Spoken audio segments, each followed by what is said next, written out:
paper plate still smelled of smoked ribs when my father raised a glass and called me a disgrace in front of nearly 40 people. My name is Lauren Parker. I was 33 years old, standing at the edge of a Father's Day barbecue in Sonoma County, California, when it happened. Dad lifted his iced tea and smiled at the crowd.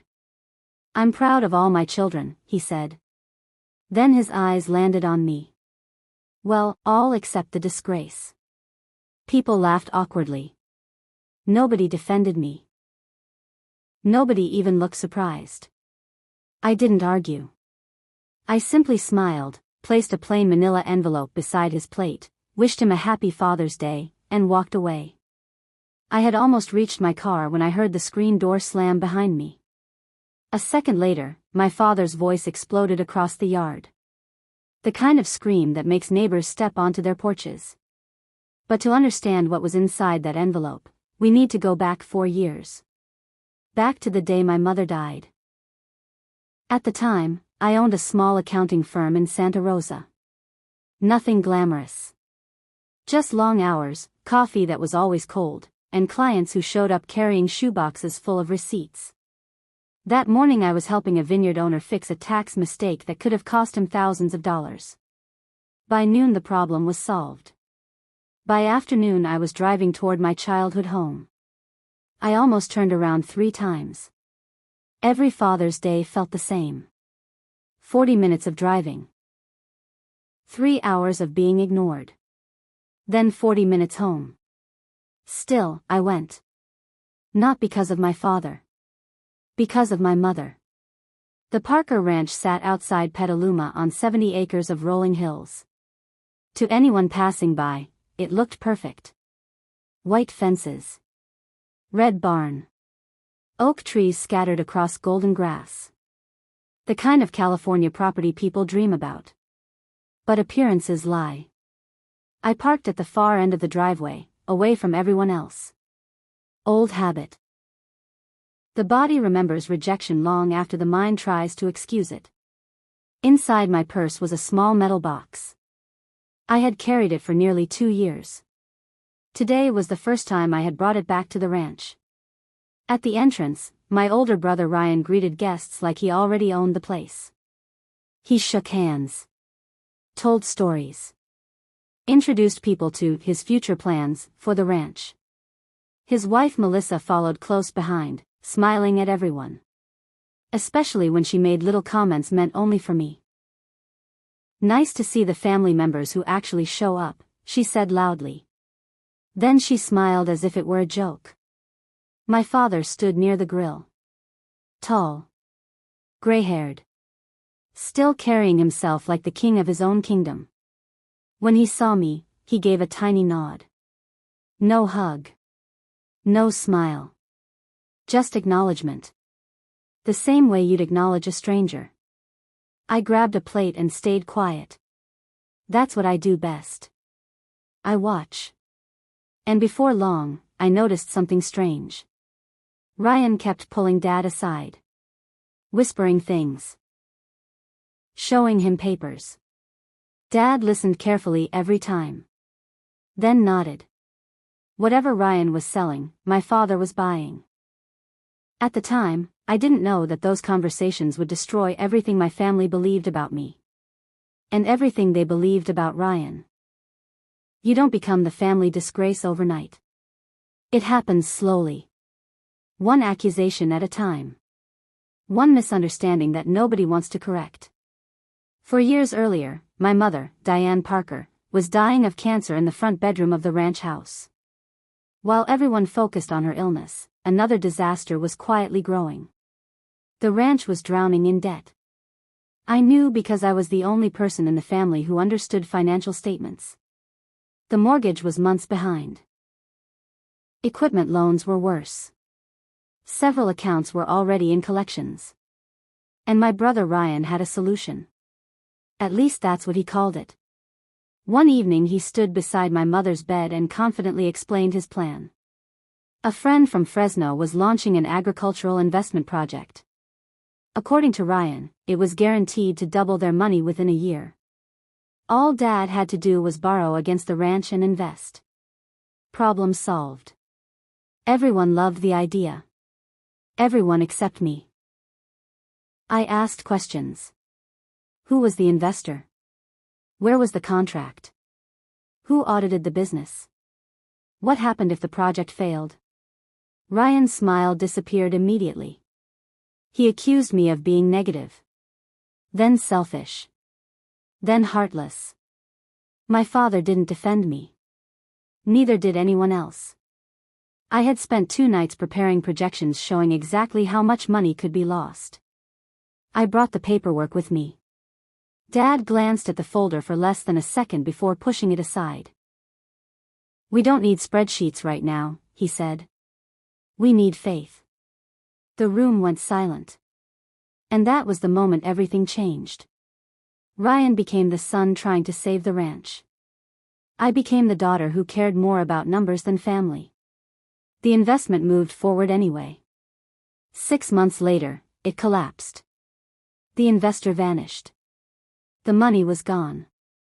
And because grief needs someone to blame, the family blamed me. Not Ryan. Me. At my mother's funeral, relatives whispered that I had stressed her during her final months. Others said I cared more about business than people. One aunt even told neighbors that I spent more time with tax returns than with my own dying mother. None of it was true. But lies spread faster than facts. Especially when the facts are quiet. What nobody knew was that during Mom's final weeks, I had been paying thousands of dollars for her hospice care. The specialized nurse. The medications insurance refused to cover. The medical equipment delivered to the house. Every invoice came to me. Every payment came from my account. I never told anyone. My mother knew. That was enough. Or so I thought. After she died, Ryan became even closer to Dad. Together they managed the ranch. Together they made decisions. Together they reminded everyone that Lauren Parker couldn't be trusted because she only cared about money. 2 years later I visited Dad unexpectedly after several unanswered phone calls. While making coffee in the kitchen, I noticed something sticking out beneath a newspaper. A bank envelope. Bright red letters. Final notice. I didn't need to open it. I already knew what it meant. The ranch wasn't recovering. It was collapsing. I carefully asked Dad if he needed help reviewing the finances. His response came instantly. "Ryan and I have everything under control." The conversation ended there. But sitting in my car afterward, staring at the ranch through the windshield, I knew he was lying. A man with everything under control doesn't hide bank notices under newspapers. And a daughter who understands numbers doesn't ignore warning signs. That evening, for the first time, I began looking into the ranch's finances on my own. What I discovered would change my life. And eventually, it would put the entire future of the Parker Ranch into my hands. The following week, I made an appointment with Michael Bennett. If anyone knew the truth about the Parker Ranch, it was him. Michael had been a real estate attorney in Sonoma County for over 30 years. He had known my grandfather. Handled property transfers for half the farming families in the area. And unlike most people in my family, he respected facts. I sat across from his cluttered desk and asked a simple question. "How bad is it?" He removed his glasses and sighed. That answer alone told me everything. Then he explained. The mortgage was beyond recovery. The bank had already classified the loan as a loss. The debt package was being prepared for sale to outside investors. If nothing changed, foreclosure proceedings would begin within weeks. The ranch my grandfather built. The house where my mother died. The land my family had owned for generations. All of it was about to disappear. And my father hadn't told anyone. Not Ryan. Not relatives. Nobody. Michael slid several documents across the desk. The numbers were brutal. There was no miracle coming. No hidden solution. No second chance. I sat quietly for several minutes. Then I asked the question that changed everything. If the bank sells the debt. Michael looked up. Can someone else buy it? For a moment he didn't answer. Then he slowly nodded. Yes. The room became very quiet. It's legal, he continued. It happens all the time. The bank doesn't care who purchases the note. They just want their money. I stared at the documents, running calculations in my head. Savings, investments, retirement accounts. Everything I had spent 12 years building. Finally Michael leaned forward.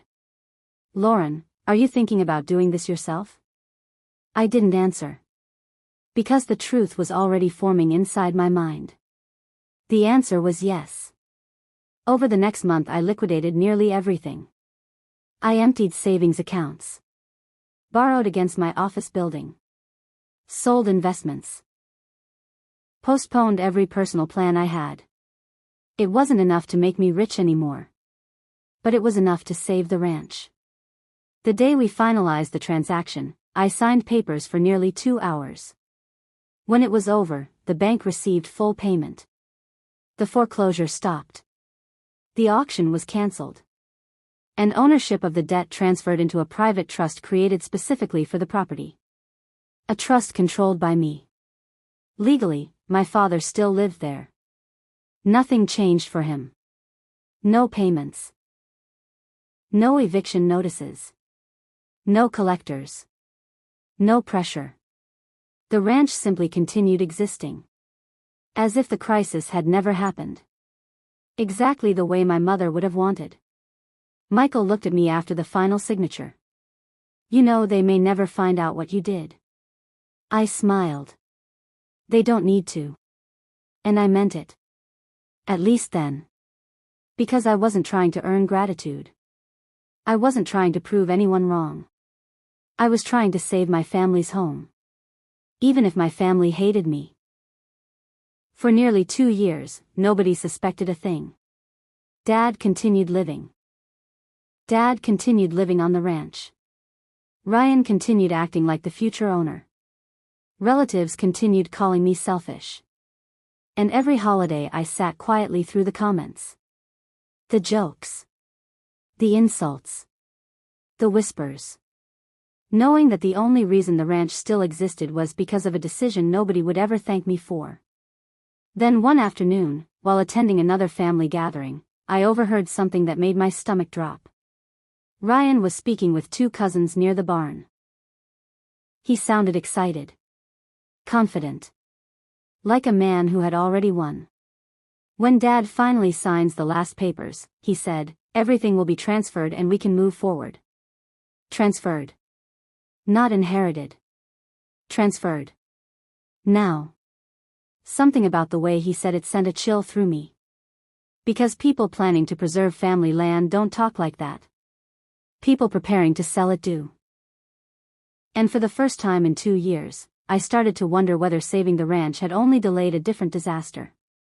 One that was being planned by my own brother. The rest of the afternoon, I stopped thinking like a daughter. I started thinking like an accountant. Details matter. Patterns matter. And once you spend enough years finding problems hidden inside financial records, you learn to recognize danger long before everyone else does. Ryan spent the entire barbecue moving from group to group. Talking. Laughing. Selling a future that sounded perfect. He spoke about expanding the ranch. Adding vineyards. Building guest cottages. Creating new opportunities. People nodded. They admired his ambition. But I noticed something else. Every time someone asked a specific question, Ryan changed the subject. Every time my father joined the conversation, Ryan answered for him. And every time paperwork came up, Ryan became strangely protective. That evening, while guests gathered around the dessert table, I saw him pull Dad aside again. This time they stopped near the equipment shed. Ryan opened a folder. Several documents were clipped inside. He handed my father a pen. Just a few signatures left, Ryan said. Then everything's taken care of. Dad adjusted his reading glasses. A lot of paperwork. It's just legal stuff, Ryan replied smoothly. Protects the ranch. I couldn't hear every word. But I saw enough. The way Ryan positioned himself between my father and the documents. The way he rushed him. The way he kept turning pages before Dad could fully read them. Something felt wrong. Then a gust of wind flipped the corner of one page. Only for a second. But that second was enough. I recognized the logo immediately. A real estate brokerage. Not an attorney's office. Not an agricultural trust company. A brokerage.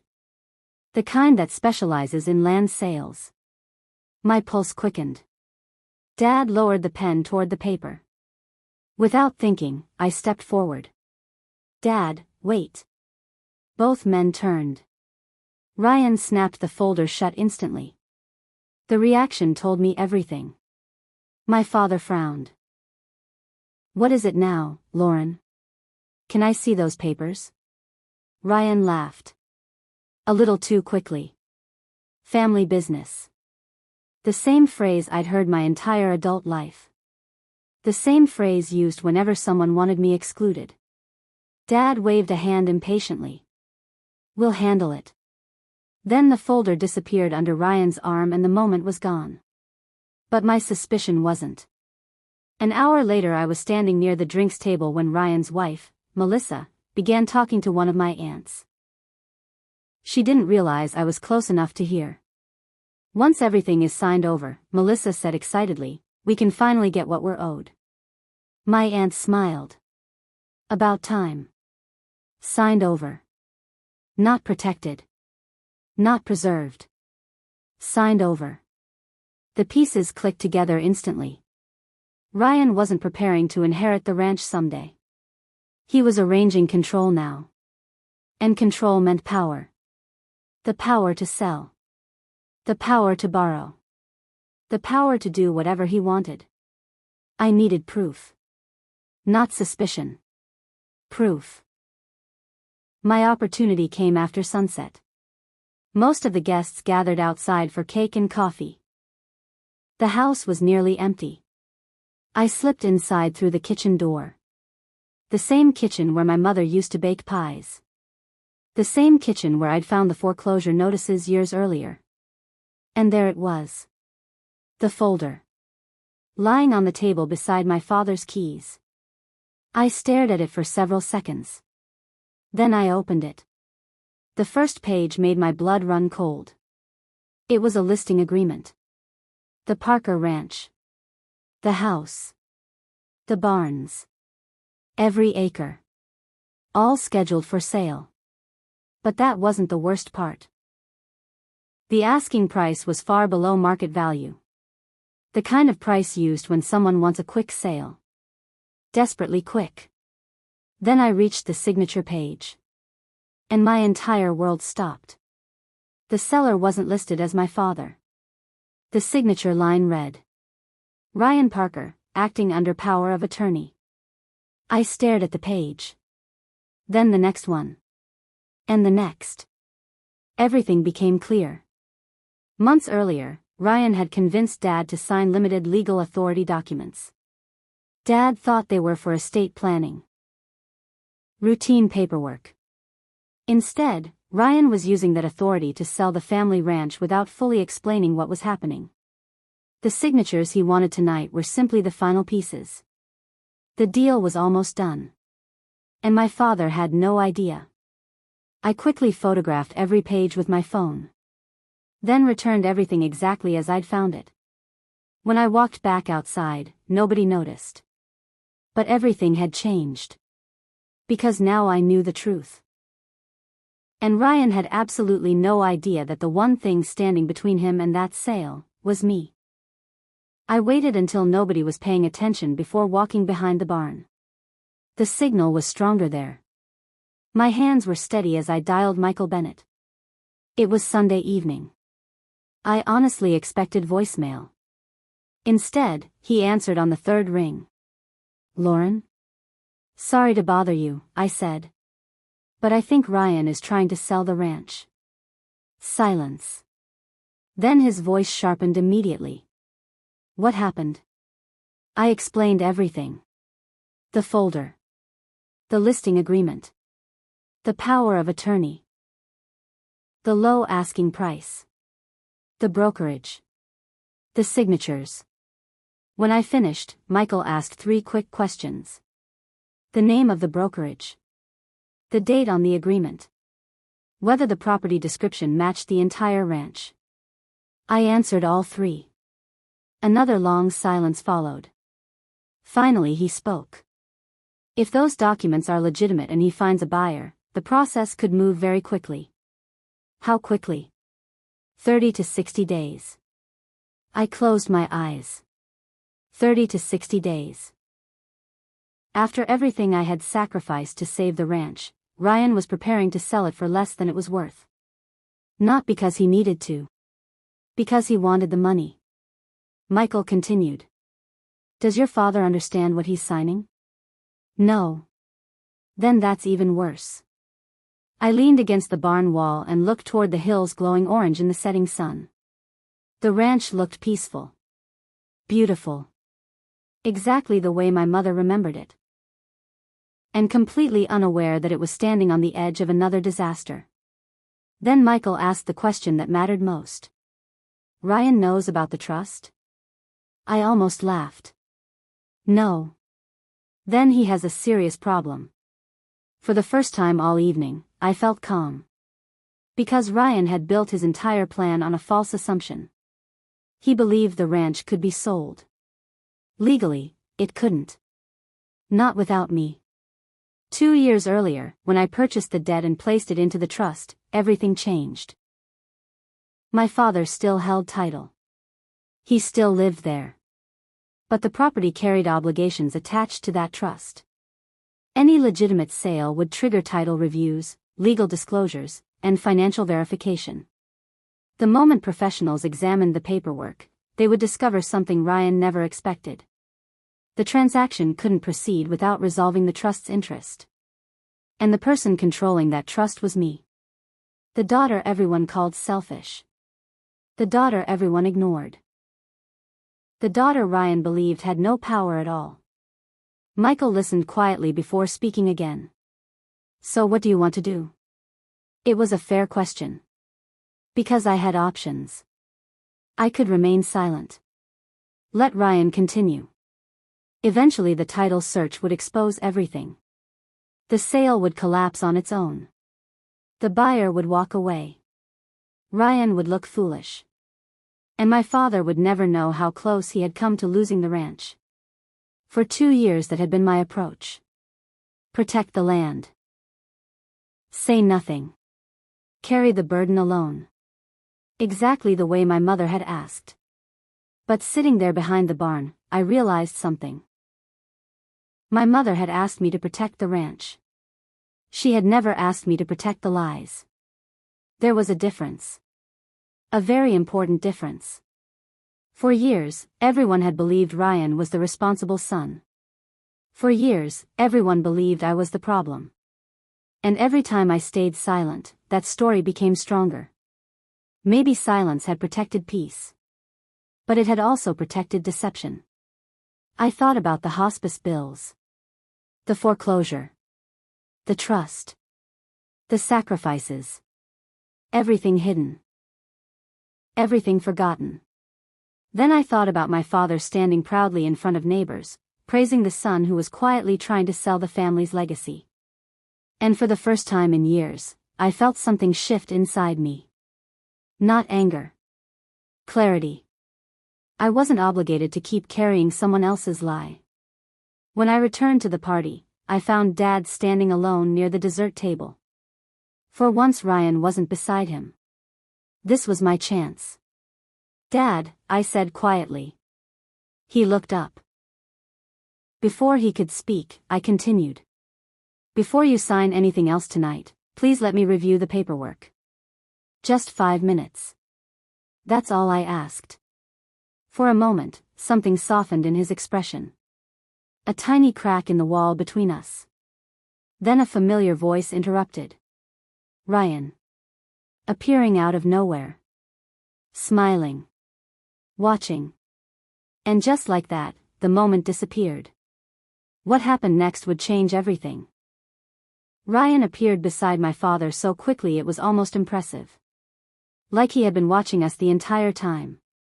Maybe he had. His smile looked relaxed. But his eyes weren't. They were nervous. Calculating. The eyes of a man who suddenly realized someone might know more than they should. Dad, he said lightly, placing a hand on my father's shoulder, everyone's waiting for you. Then he glanced at me.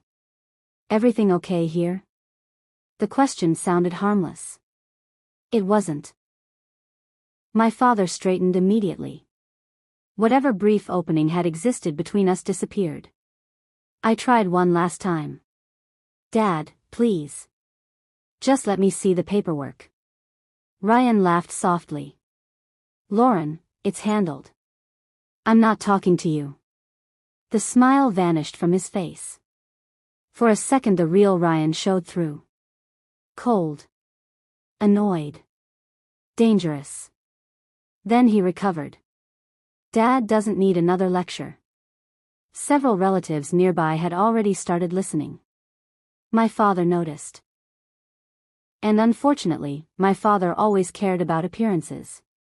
Especially in front of an audience. His expression hardened. That's enough. I should have walked away. Instead I stayed. Because something inside me refused to quit. Not yet. Dad, I said calmly, I'm asking because I think you may not understand what you're signing. The words hit him like an insult. His face reddened immediately. What exactly is that supposed to mean? It means someone should review the documents. Ryan stepped forward. See? This is what she does. Several heads turned. My aunt crossed her arms. Melissa smirked. The familiar script was already beginning. Ryan shook his head dramatically. Every time this family tries to move forward, Lauren finds a problem. I could almost predict the next lines. I had heard them for years. Selfish. Negative. Judgmental. Cold. The family disappointment. The daughter who only cared about money. My father looked around at the watching relatives. Then he made a choice. The same choice he had made over and over again. He chose Ryan. Lose the attitude, Lauren. I felt every eye on me. Still, I stayed calm. I'm trying to help. That was when he said it. Loud enough for every guest to hear. You lost the right to help this family years ago. The yard went silent. Even the children stopped running. My father pointed toward me. You think you're smarter than everyone else. Nobody moved. Nobody spoke. He continued. Your mother was dying and all you cared about was paperwork. The words hit harder than I expected. Not because they were true. Because they weren't. Because I had spent years carrying that lie. Years paying the price for something I never did. Around us, relatives avoided eye contact. Not one person corrected him. Not one person defended me. Ryan stood quietly beside him. Not saying a word. Because he didn't need to. The story was doing the work for him. Then my father delivered the final blow. The same one he would repeat later during the toast. The truth is you're a disgrace to this family. Silence. Complete silence. I looked around the yard. At the relatives. At the neighbors. At the people who had believed that story for 4 years. And suddenly something inside me became very still. Not angry. Not hurt. Finished. I realized there was no quiet solution left. I had tried. I had offered warnings. Questions. Opportunities. Grace. Every single one had been rejected. My father wasn't choosing ignorance. He was defending it. Ryan wasn't making a mistake. He was exploiting it. And everyone else was helping. I took a slow breath. Then I smiled. A genuine smile. Which confused all of them. My father looked almost unsettled. Because people expected tears. Arguments. A scene. Instead I simply nodded. Okay. One word. Nothing more. Then I turned and walked away. No drama. No shouting. No accusations. Just calm. Behind me, conversations slowly resumed. Ryan looked relieved. My father looked satisfied. They thought the moment was over. They thought they had won.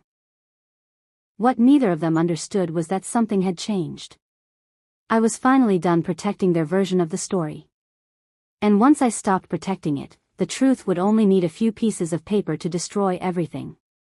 That night, before returning to the party one final time, I drove to my office. And I prepared an envelope. An envelope that would reveal exactly who had saved the ranch.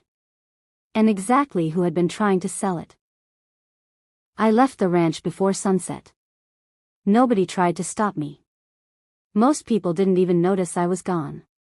That part hurt less than it once would have. After 4 years of being treated like an outsider, invisibility had become familiar. The drive back to Santa Rosa took 40 minutes. 40 quiet minutes to think. 40 minutes to decide whether I was really prepared to do what came next. Because once the truth came out, there would be no putting it back. Families can survive hardship. They can survive mistakes. Sometimes they can even survive betrayal. But they rarely survive the destruction of a story everyone has agreed to believe. And my family's favorite story was about me. Lauren Parker. The selfish daughter. The cold accountant. The disgrace. By the time I reached my office, the sun was beginning to disappear behind the hills. I unlocked the door and stepped inside. The building was silent. Only one desk lamp illuminated the room. I sat down and opened my computer. For several minutes I simply stared at the screen. Then I got to work. The first document I printed was the trust agreement. The legal paperwork proving that 2 years earlier I had purchased the debt that saved the ranch from foreclosure. Every signature. Every filing. Every official stamp. All there. The second document was the bank payoff letter. Proof that the outstanding debt had been paid in full. Not by my father. Not by Ryan. By me. The date printed across the top matched the exact spring my father had been telling neighbors he had handled everything. The third document was the listing agreement I had photographed only hours earlier. Ryan's signature sat boldly at the bottom. Acting under power of attorney. The asking price was highlighted. Far below the ranch's actual value. Cheap enough to guarantee a fast sale. Fast enough to make sure nobody had time to ask questions. I placed all 3 documents side by side on my desk. 5 years of lies. Reduced to a few sheets of paper. The truth rarely needs many pages. I thought about writing a letter. Explaining everything.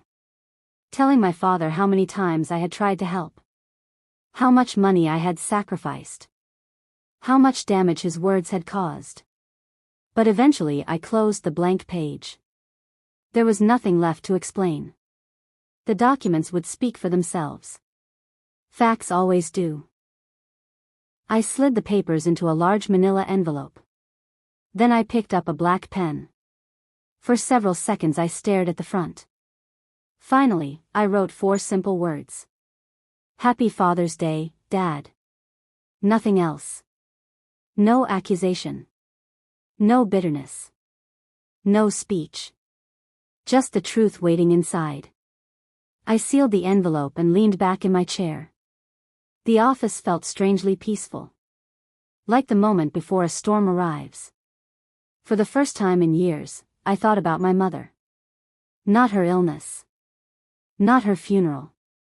Just her. Her laugh. Her strength.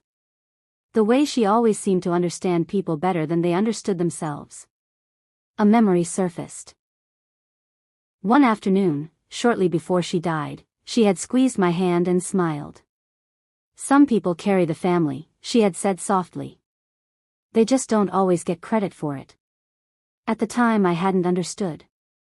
Now I did. I looked at the envelope again. This wasn't revenge. At least not the kind people imagine.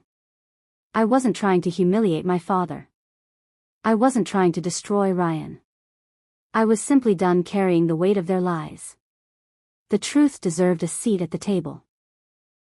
And tonight, it was finally getting one. I checked the clock. The barbecue would still be going. The neighbors would still be there. The relatives too. A perfect audience.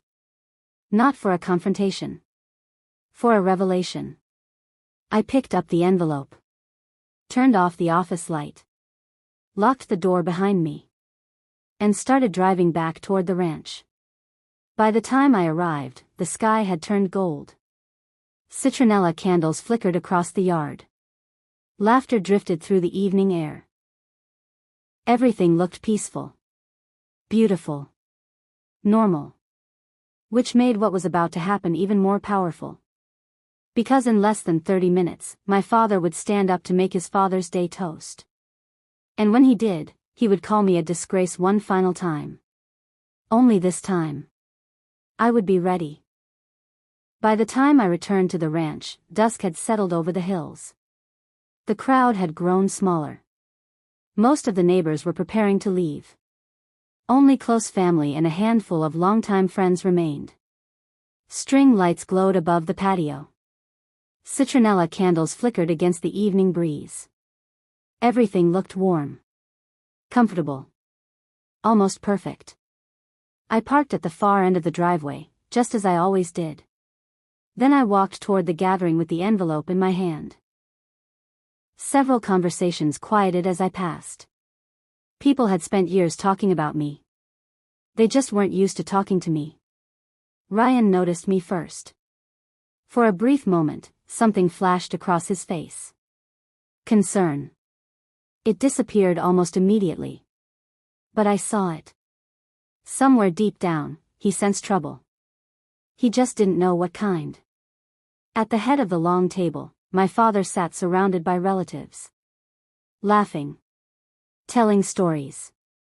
Enjoying the attention. The king of his little kingdom. A kingdom that only still existed because of the daughter he despised. I stopped a few feet away and waited. Soon enough, Ryan stood and raised his glass. "Before everyone leaves," he announced warmly, "I think we should say something for Dad." Several people cheered. My father smiled modestly. The way people do when they secretly love being celebrated. "Come on, Ray," one neighbor called. "Give us a speech." Dad slowly rose to his feet. The conversations faded. The patio became quiet. He lifted his glass and looked around proudly. At the family. At the ranch. At the life he believed he had protected. "I've been blessed," he began. The crowd nodded. He thanked old friends. Mentioned relatives. Praised Ryan for staying at the ranch and helping run things. Melissa beamed beside her husband. Ryan lowered his head modestly. Playing the role perfectly. Then my father looked toward me. And everything changed. The smile disappeared from his face. The warmth left his voice. His eyes narrowed. "I've been proud of all my children," he said. The pause that followed felt deliberate. Cruel. Calculated. Then he finished. "Well, all except one." Several guests shifted uncomfortably. I didn't move. Dad pointed directly at me. "The disgrace of the family." The words floated across the patio. Nobody spoke. Nobody defended me. Not one person. Melissa hid a smile behind her cup. One aunt nodded slightly. Ryan looked almost sympathetic. As though he regretted what had to happen. As though he wasn't responsible for any of it. The performance was flawless. For a moment, I simply stood there. Calm. Still. Then I smiled. Not sarcastically.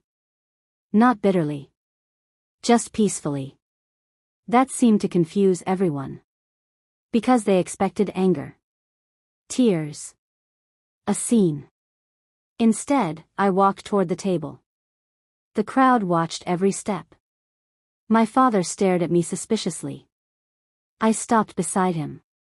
Placed the envelope carefully next to his plate. And stepped back. He looked down at it. Then at me. What is this? His voice was cautious now. Almost uncertain. I met his eyes. Happy Father's Day, Dad. Nothing more. No speech. No explanation. Just 4 words. The same 4 words written on the envelope. For the first time that evening, my father looked uncomfortable. Like a man who could feel the ground shifting beneath him. Around us, people waited. Curious. Confused. Ryan's expression tightened. What did you give him? He asked. I ignored him. My father picked up the envelope. Turned it over in his hands. Studied my handwriting. Then looked back at me. I offered one final smile. The kind my mother used to call my dangerous smile. The one I wore when I already knew how something ended. Open it when you're ready, I said quietly. Then I turned around. And started walking back toward my car. Behind me, I could hear whispers beginning. Questions. Curiosity. Ryan telling everyone not to worry. Claiming I was being dramatic. Trying desperately to control the room. But this time the room wasn't his anymore. For years, Ryan had controlled the story. For years, my father had believed it. For years, I had remained silent. That silence ended the moment the envelope touched the table. I reached my car and placed a hand on the door handle. Behind me, I heard paper tearing. The envelope had been opened. A second later came complete silence. Then another. Then another. The kind of silence that only exists when someone discovers a truth they were never supposed to see. And at that exact moment, I knew. The lies had finally reached their expiration date. I didn't get into the car right away. Something made me stop. Maybe curiosity. Maybe closure. Maybe the simple knowledge that after years of silence, the truth finally had its own voice. Behind me, the patio had gone completely quiet. No laughter. No conversations. No clinking glasses. Nothing. Just silence. The kind of silence that feels heavy. Dangerous. I slowly turned around. My father was standing under the string lights, staring at the papers inside the envelope. His face had lost all color. One hand gripped the edge of the table. The other trembled as he turned the pages. He read the first document. Then the second. Then the third. And with every page, the expression on his face changed. Confusion. Disbelief. Shock. Then something worse. Understanding. Around him, family members leaned closer. Trying to see what had caused such a reaction. Ryan stepped forward first. Dad? No answer. My father continued reading. Ryan tried again. Dad, what's going on? Still nothing. The silence stretched. Then my father reached the final page. The listing agreement. Ryan's signature. The discounted sale price. The proof that his trusted son had been preparing to sell the ranch. Suddenly Dad's chair crashed backward onto the patio. The sound echoed across the yard. Everyone jumped. My father stood so quickly that the table rattled. His eyes locked onto Ryan. For a moment nobody moved. Nobody breathed. Then my father spoke. Or rather, he shouted. "What is this?" The words exploded across the property. Several neighbors turned immediately. Conversations stopped at nearby houses. Ryan froze. "Dad, let me explain." "Explain what?" My father's voice cracked. He held up the listing agreement. "Explain why you're trying to sell my ranch." The patio erupted. People stood. Relatives began talking over one another. Melissa's face drained of color. My aunt looked completely lost. Ryan raised both hands. "Dad, it's not what it looks like." The worst possible thing he could have said. Because everyone knew exactly what it looked like. My father turned another page. The trust agreement. My name. My signature. The legal filings. His eyes moved back and forth across the document. Again. And again. As if reading it multiple times might somehow change reality. Then he looked toward me. Still standing beside my car. For the first time in years, he wasn't looking at me with anger. Or disappointment. Or judgment. He was looking at me with shock. Pure shock. Because he finally understood. The ranch hadn't survived because of him. It hadn't survived because of Ryan. It survived because of me. The daughter he'd spent years condemning. The daughter he'd just publicly humiliated. Ryan stepped closer. "Dad, she manipulated this whole thing." Wrong move. A terrible move. My father spun toward him. Manipulated? He shook the bank payoff letter in the air. "She paid the debt." Ryan opened his mouth. Nothing came out. My father looked back at the papers. Then back at Ryan. Piece by piece, the entire story he'd believed for 4 years began falling apart. The investment. The missing money. The foreclosure. The lies. Everything. And suddenly he realized something even worse. Every warning I had ever given him had been right. Every warning Ryan had dismissed. Every warning he had ignored. A nearby porch light flicked on. Then another. People in neighboring houses had heard the shouting. More than one person stepped outside. Watching. Listening. Witnessing. The audience my father always loved had become the audience he feared. Ryan kept talking. Desperately. Trying to regain control. Trying to explain. Trying to redirect blame. But nobody was listening anymore. Not even Melissa. She had quietly stepped away from him. Several feet away.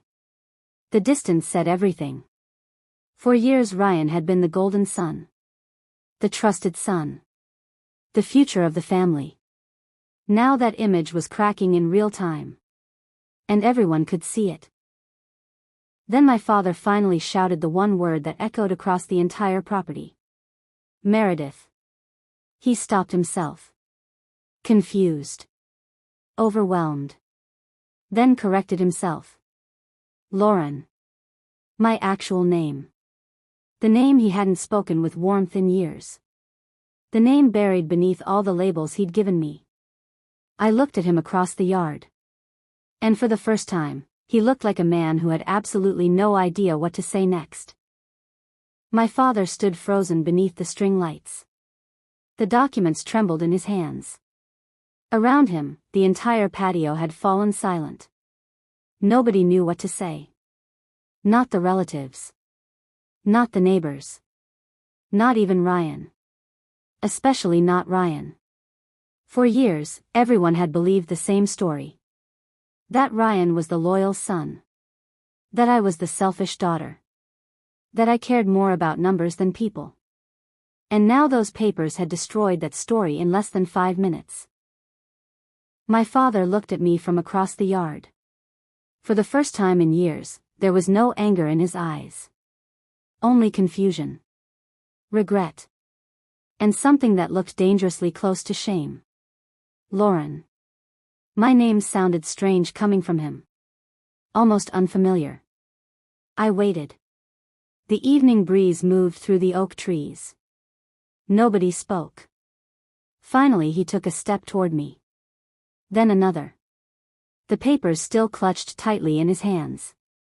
Why? He asked. His voice was quiet now. Broken. Why didn't you tell me? The question might have sounded simple to everyone else.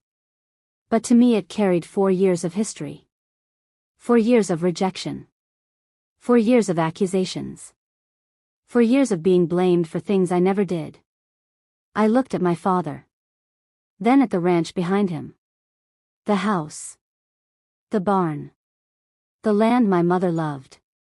The land I had sacrificed nearly everything to save. And I answered honestly. Because you never would have accepted help from me. The words hit harder than any accusation. My father lowered his eyes. Because we both knew they were true. If I had told him what I planned to do, he would have refused. His pride would have chosen foreclosure over accepting help from the daughter he had already decided was a disappointment. For several long seconds, neither of us spoke. Then Ryan tried one final time. Dad, she's twisting everything. Enough. My father's voice cut through the yard like a blade. Ryan stopped immediately. Everyone stared. My father slowly turned toward him. Not as a father. As a man finally seeing the truth. How long? He asked. Ryan didn't answer. How long were you planning this? Still silence. That was answer enough. Melissa closed her eyes. One aunt looked away. The neighbors quietly returned to their porches. The show was over. And nobody liked how it ended. I opened my car door. It was time to leave. Lauren. My father's voice stopped me. I looked back. For a moment, I thought he might apologize. He didn't. Some people simply aren't built that way. Instead, he asked the only question he could manage. Will you come back? The old version of me would have said yes immediately. The daughter who spent years trying to earn love. Trying to fix everything. Trying to prove she belonged. But that woman no longer existed. I thought about my mother. About the hospice bills. About the trust. About every holiday spent sitting alone at family tables. Then I answered. I'll protect the ranch. My father nodded slowly. Tears filled his eyes. Because he already knew there was a second part coming. But I won't stay where I'm treated like a disgrace. The words settled over the yard. Quiet. Final. True. My father didn't argue. For the first time in years, he simply nodded. Then I got into my car and drove away. The ranch disappeared in my rearview mirror. And with it disappeared a burden I had carried for far too long. The listing agreement was canceled 3 days later. The sale never happened. A month after that, the ranch was formally transferred into a protected family trust. No future sale could happen without multiple approvals. No single person could ever take control again. Ryan lost more than the deal. He lost trust. He lost credibility. And eventually, he lost the image he had spent years building. People can forgive mistakes. They rarely forgive betrayal. Especially when it involves family. As for my father, he called 9 days after Father's Day. The conversation was awkward. Painful. Necessary. He never said, "I'm sorry." Not directly. But he stopped calling me a disgrace. Sometimes growth begins with small things. And sometimes that's enough. A few months later, I visited the ranch again. Not for him. Not for Ryan. For my mother. I sat beneath the old oak tree she had planted decades earlier and watched the sunset spread across the hills. The same hills she loved. The same land she asked me to protect. And for the first time in years, I felt something I hadn't expected. Peace. Not because anyone finally understood me. Not because I had been proven right. But because I had finally stopped carrying a lie that was never mine to carry. My mother used to say that roots are invisible. Nobody praises them. Nobody notices them. But without them, nothing stands. For years, I had been the root. Quiet. Hidden. Unseen. The difference now was simple. I no longer needed anyone's permission to know my own worth. And that, more than the ranch, was what I finally got back that Father's Day.